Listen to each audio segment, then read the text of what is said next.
अनाव्या भक्ति चैनल जो रंग दे आपको भक्ति के रंग में।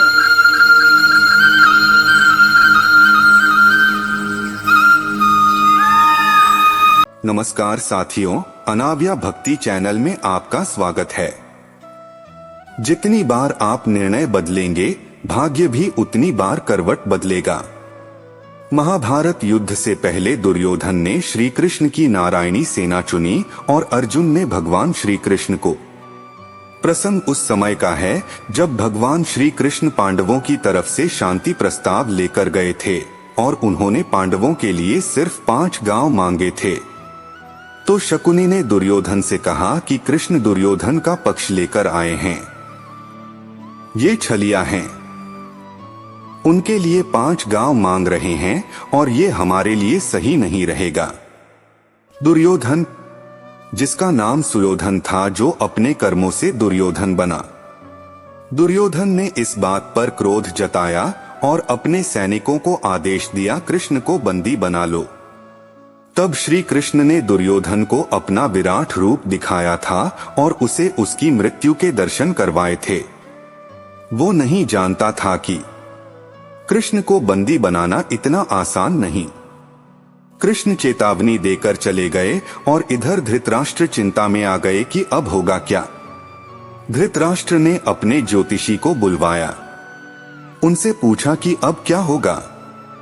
ज्योतिषी ने दुर्योधन की कुंडली देखी और बोले, दुर्योधन की कुंडली में राजयोग है, इसे राजा बनने से कोई रोक ही नहीं सकता। ये तो निश्चित तौर पर राजा बनेंगे, आप युद्ध कीजिए। धृतराष्ट्र बोले, ठीक है, फिर युद्ध करो, मेरा दुर्योधन ही राजा बनना चाहिए। और फिर युद्ध शुरू हुआ। युद्ध से 2 ही लोग बाहर थे, एक संजय जो युद्ध क्षेत्र की सारी घटना सुना रहे थे और दूसरे विदुर जिन्होंने युद्ध को त्याग दिया था। युद्ध शुरू हुआ तो कौरव सेना धीरे धीरे मृत्यु के मुंह में जाने लगी। पहले ही 3 दिन में काफी कौरवों का नाश हो गया। धृतराष्ट्र ने ज्योतिषी को बुलवाया और कहा कि ये सब क्या हो रहा है, तुमने कहा था कि दुर्योधन राजा बनेगा, लेकिन ये पांडव तो भारी पड़ रहे हैं। ज्योतिषी ने कहा कि महाराज, परिणाम तो आने दीजिए, अभी तो युद्ध शुरू हुआ है और परिणाम ये है कि दुर्योधन की कुंडली में राजयोग है, वो राजा बनेगा ही बनेगा। और इस महाभारत के भीषण युद्ध के 10 दिन बीत गए तो धृतराष्ट्र घबरा गए, क्योंकि बहुत कौरव मारे जा चुके थे। तो धृतराष्ट्र ने ज्योतिषी को फिर बुलवाया और पूछा कि ये क्या हो रहा है, परिणाम तो आ ही जाएगा, लेकिन ये हो क्या रहा है। तब ज्योतिषी ने कहा कि कोई है जो ग्रह नक्षत्रों की दिशाएं बदल रहा है, कोई है वहां जो समय और ग्रह नक्षत्रों से परे हैं, कोई तो है वहां। तो विदुर ने कहा, श्री कृष्ण हैं, वहां प्रभु हैं। वहां जहां कृष्ण होते हैं वहां सारे नक्षत्र, सारी दिशाएं उनके कहने पर चलती हैं। तो दोस्तों, कुंडली पर नहीं, अपने कृष्ण पर भरोसा रखें। जब आपके जीवन रूपी रथ को कृष्ण चलाएंगे तो महाभारत कितनी ही बड़ी हो, सामने वाले योद्धा कितने ही मजबूत हों, वो धराशायी होंगे ही होंगे। वो दुर्योधन जिसकी कुंडली में राजयोग था, लेकिन उसका रास्ता धर्म का नहीं था, उसका रास्ता अच्छे कर्म का नहीं था, तो कुंडली बदलने में क्षण भर नहीं लगा। अपने विश्वास को अपने कर्म पर और अपने प्रभु पर मजबूत रखिए, भाग्य को पलटते देर नहीं लगेगी। इंसान के कर्म से उसका भाग्य तय होता है। यदि हमें किसी लक्ष्य की प्राप्ति नहीं होती है तो हम कहते हैं कि यह मेरे भाग्य में नहीं था। वहीं कुछ लोग मानते हैं कि कर्म से बढ़कर कुछ नहीं है। पिछले जैसे कर्म होते हैं वैसा हमारे आज का भाग्य या प्रारब्ध बनता है। कर्म का घटित होना और कर्म के हिसाब से कर्मफल का आना, यह प्रकृति का अटल नियम है, उसमें अन्य कोई भी बदलाव नहीं कर सकता। खुद परमात्मा भी कर्म के खेल में हस्तक्षेप नहीं करते। लेकिन मित्रों, भक्ति में वह ताकत है कि वह हमारा भाग्य बदल सकती है। भाग्य को लेकर दुनिया दो धड़ों में बंटी है। एक जो भाग्य को मानते हैं, दूसरे जो कर्म को प्राथमिकता देते हैं। सनातन धर्म कहता है कि कर्म और भाग्य एक ही गाड़ी के दो पहिए हैं। अगर हम कर्म करते हैं तो उसका परिणाम ही आगे चलकर हमारे लिए भाग्य का काम करता है। अगर कर्म नहीं करते हैं तो भाग्य भी उतना साथ नहीं दे पाता है। एक प्रसिद्ध कहावत है कि भाग्य के भरोसे रहने वालों को उतना ही मिलता है जितना कोशिश करने वाले छोड़ देते हैं। लेकिन एक कहावत ये भी है कि भाग्य से ज्यादा और समय से पहले किसी को कुछ नहीं मिलता है। समय से पहले और भाग्य से ज्यादा न कभी किसी को मिला है और नहीं मिलेगा। परंतु हम सिर्फ भाग्य के भरोसे नहीं रह सकते। व्यक्ति को अपने जीवन में पुरुषार्थ करना ही पड़ता है। बिना पुरुषार्थ के व्यक्ति यदि यह चाहे कि सब कुछ मिल जाए जो मेरे भाग्य में है, वह कदापि संभव नहीं होता है। क्योंकि गतिमान जीवन यात्रा में इंसान की इच्छाएं अनंत होती है। बिना पुरुषार्थ के भोजन भी नहीं मिल सकता है और बिना पुरुषार्थ के किसान खेती भी नहीं कर सकता है। विचारों से भाग्य को एक दिशा जरूर मिलती है, लेकिन दशा क्या रहने वाली है वो आपके कार्य ही निश्चित करते हैं। अगर आपके विचार बहुत नेक हैं तो आप अपने भाग्य और मेहनत से जमा धन अच्छे कार्यों में निर्वाह करेंगे, अन्यथा व्यसनों में व्यर्थ कर देंगे। तो आप अपनी सोच से भाग्य और कर्म को एक दिशा तो दे सकते हैं, लेकिन जो आपके भाग्य में लिखा है वो आपकी योग्यताओं का ही तो प्रतिफल है। अगर आपके भाग्य में व्यापारी बनना लिखा ही नहीं, इसका मतलब कदापि नहीं है कि आप व्यापार नहीं कर सकते। इसका अर्थ है कि आपके स्वभाव में सौदेबाजी नहीं लिखी है। आप व्यवहार आदि तो निभा सकते हैं, लेकिन एक बिजनेस के लिए जो स्वभाव और भाव चाहिए वो आप में नहीं है। सिर्फ विचार मात्र से आप अपने सामने रखा भोजन भी नहीं चख सकते। जो विचार प्राकृतिक रूप से उठ रहे हों, वो आपके भाग्य और कर्म को बल देंगे, उन्हें दिशा भी प्रदान करेंगे। लेकिन दूसरों के दिखावे में कोई भी प्रयत्न व्यर्थ और नुकसानदायक ही होगा। अगर आप कुछ करना चाहते हैं जो लगभग असंभव सा लग रहा है, आपको लोग हतोत्साहित करते हैं कि आप वह नहीं कर पाएंगे, लेकिन आप मन बना लेते हैं कि आपको वह करना ही करना है और आप दिन रात उसी के बारे में सोचते हैं कि आपको वह करना है। लेकिन आपके मन में शंका के बीज उत्पन्न हो जाते हैं और आप सोचते हैं कि आप वह कार्य कर लेंगे, लेकिन शंका के कारण आप बस सोचते ही रह जाते हैं। क्या आपके सकारात्मक विचारों से आपका भाग्य बदल जाएगा? आप प्रतिशत भी सकारात्मक सोचते रहेंगे तब भी नहीं, क्योंकि आप प्रयास ही नहीं कर रहे हैं। इसलिए केवल विचारों से भाग्य नहीं बदलता। जब तक आप विचारों को प्रयास में परिवर्तित नहीं करेंगे, तब तक आपके विचार केवल विचार ही रहेंगे और भाग्य बदलने के लिए विचारों के साथ साथ प्रयास की भी आवश्यकता पड़ती है। क्यों बैठे तुम निठल्ले, नहीं है कोई काम धाम। कर्म की महिमा को समझो। कर्म सुख की खान मूड बैठा चौखट प्रभु के मांगे हैं। दिन रात कर्मयोगी बन कोई करता है पुरुषार्थ। कहा कृष्ण ने अर्जुन से, ध्येय तुम्हारा है करना कर्म, फल की इच्छा त्याग अर्पित कर सब कर्म प्रभु को रख। हृदय में आज फलित होंगे कर्म तुम्हारे, रब खुद पर विश्वास आज कह रही श्वास से धीरज रखना सीख। बिन मांगे मोती मिले, मांगे मिले न भीख। भले ही आपके भाग्य में कुछ नहीं लिखा हो, पर आपके अच्छे हैं तो आप वो भी पा सकते हैं जो आपके भाग्य में नहीं है। मथुरा नगर के एक धनी सेठ थे जिनके कोई संतान नहीं थी। बड़े बड़े विद्वान ज्योतिषों से सलाह मशवरा करने के बाद भी उन्हें कोई लाभ नहीं मिला। सभी उपायों से निराश होने के बाद सेठ जी को किसी ने सलाह दी कि आप गोस्वामी जी के पास जाइए, वे रोज रामायण पढ़ते हैं। तब भगवान राम स्वयं कथा सुनने आते हैं, इसलिए उनसे कहना कि वो भगवान से पूछे कि आपके संतान कब होगी। सेठ जी गोस्वामी जी के पास जाते हैं और अपनी समस्या के बारे में भगवान से बात करने को कहते हैं।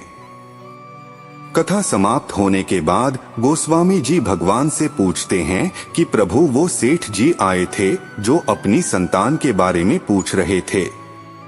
तब भगवान ने कहा कि उन्होंने पिछले जन्मों में अपनी संतान को बहुत दुख दिए हैं, इस कारण उनके साथ जन्मों तक संतान नहीं लिखी हुई है। दूसरे दिन गोस्वामी जी सेठ जी को सारी बात बता देते हैं। सेठ जी मायूस होकर ईश्वर की मर्जी मानकर चले जाते हैं। थोड़े दिनों बाद सेठ जी के घर एक संत आते हैं और वो भिक्षा मांगते हुए कहते हैं कि भिक्षा दो, जो मांगोगे वो मिलेगा। तब सेठ जी की पत्नी संत से बोलती है कि गुरुजी, मेरे संतान नहीं है। तो संत बोले, तू एक रोटी देगी तो तेरे एक संतान जरूर होगी। व्यापारी की पत्नी उसे 2 रोटी दे देती है। उससे प्रसन्न होकर संत ये कहकर चला जाता है कि जाओ, तुम्हारे 2 संतान होगी। 1 वर्ष बाद सेठ जी के 2 जुड़वा संतानें हो जाती है। कुछ समय बाद गोस्वामी जी का उधर से निकलना होता है। व्यापारी के दोनों बच्चे घर के बाहर खेल रहे होते हैं। उन्हें देखकर वो व्यापारी से पूछते हैं कि ये बच्चे किसके हैं। व्यापारी बोलता है, गोस्वामी जी, ये बच्चे मेरे ही हैं। आपने तो झूठ बोल दिया कि भगवान ने कहा है मेरे संतान नहीं होगी, पर ये देखो गोस्वामी जी, मेरे 2 जुड़वा संतानें हुई हैं। गोस्वामी जी ये सुनकर गोस्वामी जी कहते हैं कि प्रभु, आपने मुझे उस व्यापारी के सामने झूठा पटक दिया। आपने तो कहा कि व्यापारी के साथ जन्म तक कोई संतान नहीं लिखी है, फिर उसके 2 संतानें कैसे हो गई। तब भगवान बोले कि उसके पूर्व जन्म के बुरे कर्मों के कारण मैं उसे 7 जन्म तक संतान नहीं दे सकता। बात रखनी पड़ती है, इसलिए कभी भाग्य की नहीं सोचते हैं। भाग्य खुद चलकर उनके पास आता है। एक कड़वी सच्चाई भी है, जब आदमी असफल हो जाता है तब भाग्य का रोना रोता है।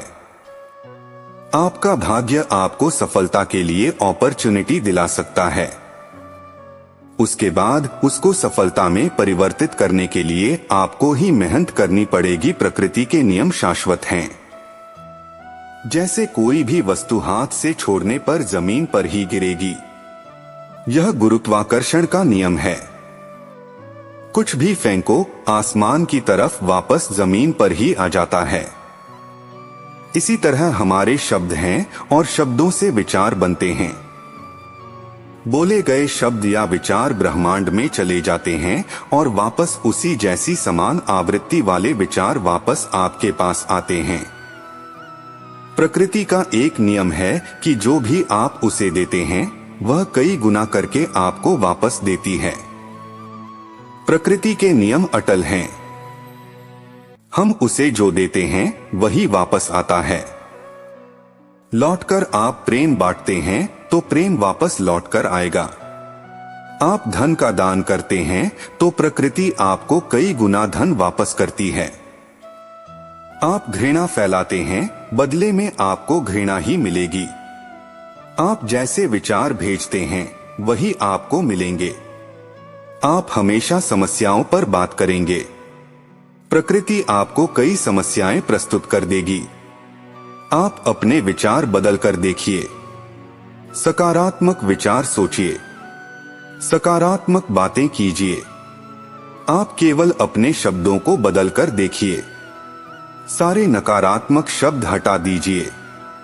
ब्रह्मांड में सकारात्मक ऊर्जा प्रवाह होने दें। कई गुना सकारात्मकता वापस आएगी। कुछ समय बाद ही आप परिवर्तन देखने लगेंगे। आपकी परिस्थितियां बदलने लगेंगी। आपको केवल विचार बदलने हैं, अपने कर्म करते रहने हैं। बाकी काम प्रकृति स्वयं कर देगी। आपके विचार ही आपके कर्म बनते हैं और कर्म ही भाग्य का निर्माण करते हैं। आप विचार बदल दीजिए, आपका भाग्य बदल जाएगा।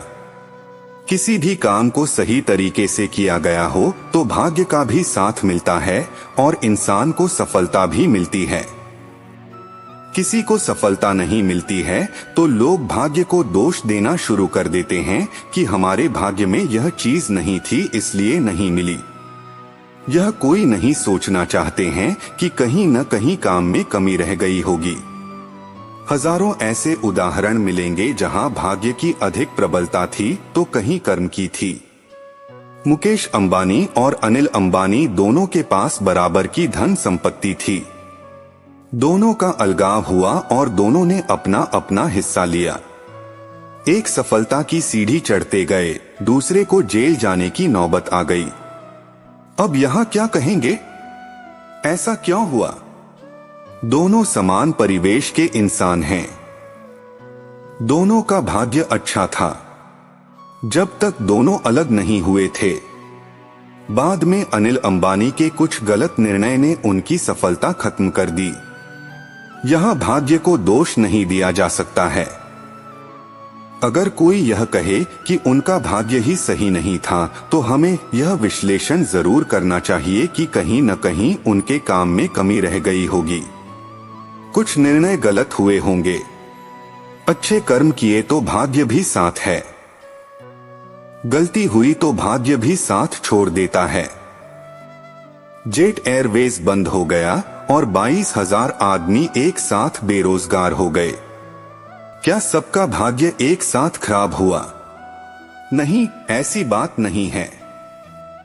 कंपनी की गलत नीतियों के कारण सबको परेशानी हुई, जबकि यही लोग पहले अपने आप को खुशकिस्मत समझते होंगे कि कितनी अच्छी जगह काम कर रहे हैं। सही या गलत निर्णय ही हमारे कर्म को निर्धारित करते हैं और उसी के अनुसार भाग्य भी वैसा ही रूप ले लेता है।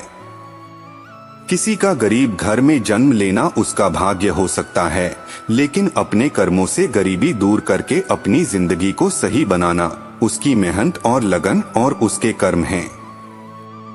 सही कर्म करने के लिए भी कुछ कारक महत्वपूर्ण होते हैं, जैसे मेहनत, लगन, संकल्प, दृढ़ इच्छा शक्ति, परिवार का सहयोग, सही समय पर सही निर्णय लेना, पैसे का सदुपयोग, अनुकूल स्थिति बनाना।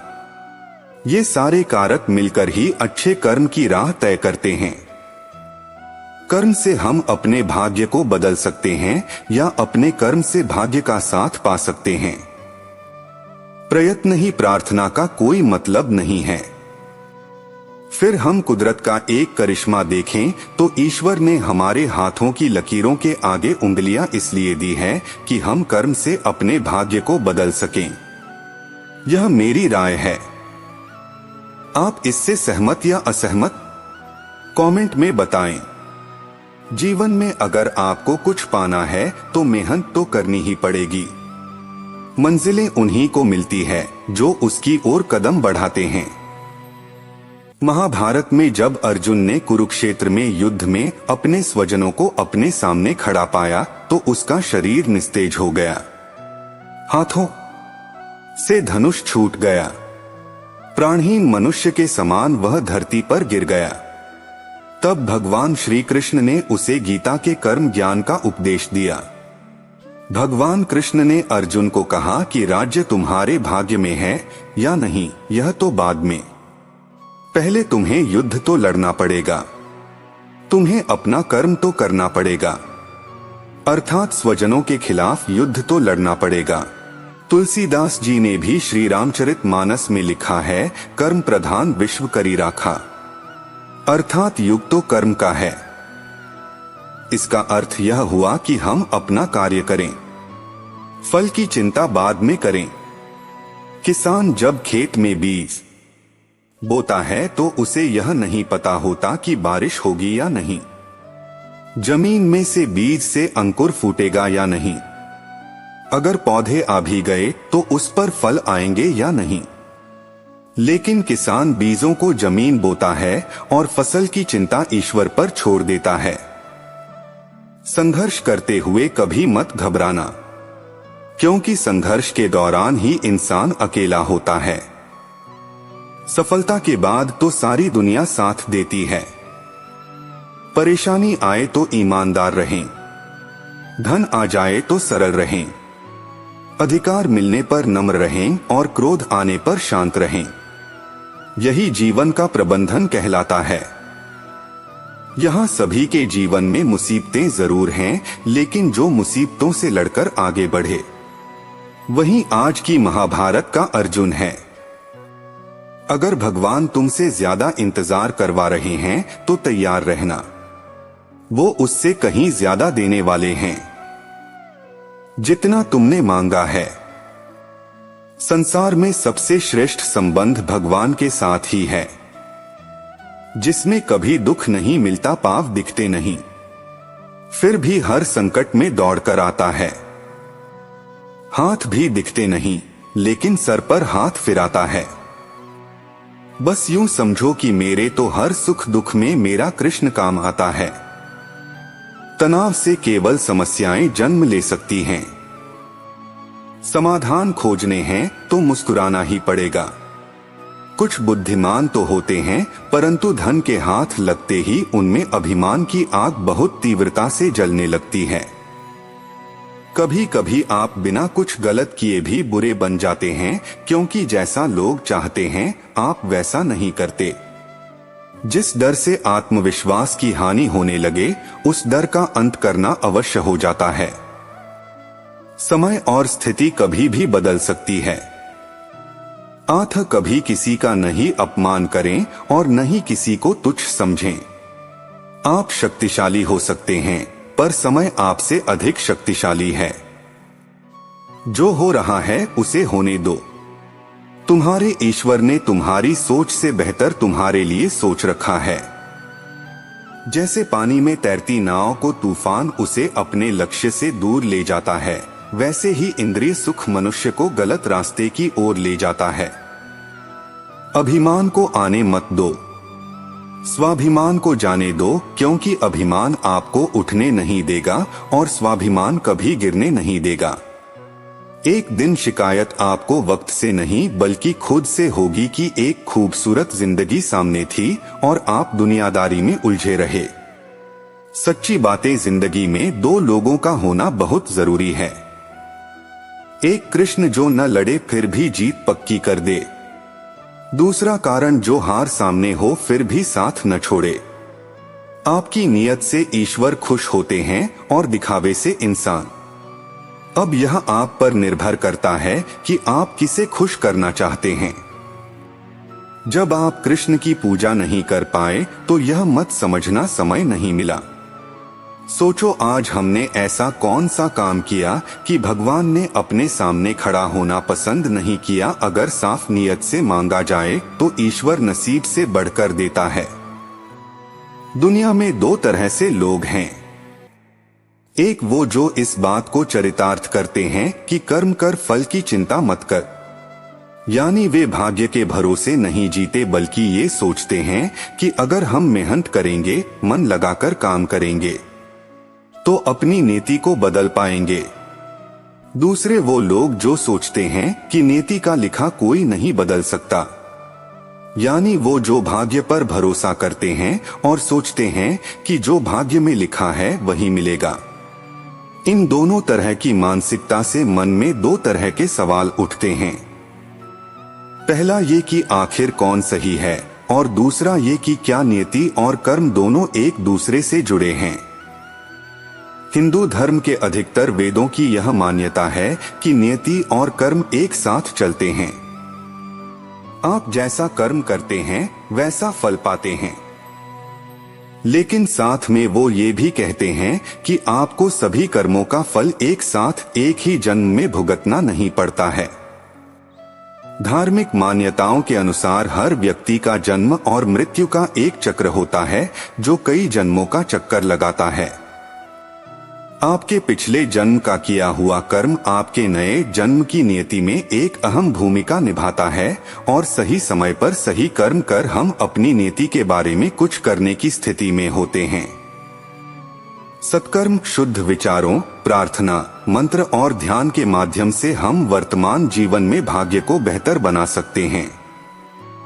तो दोस्तों, आपको हमारी वीडियो कैसी लगी? अगर आपको हमारी वीडियो पसंद आई हो तो चैनल को सब्सक्राइब करें और बेल आइकन भी दबा दें और वीडियो को शेयर लाइक करना ना भूलें। मिलते हैं ऐसी अगली वीडियो में। धन्यवाद। जय श्री कृष्णा।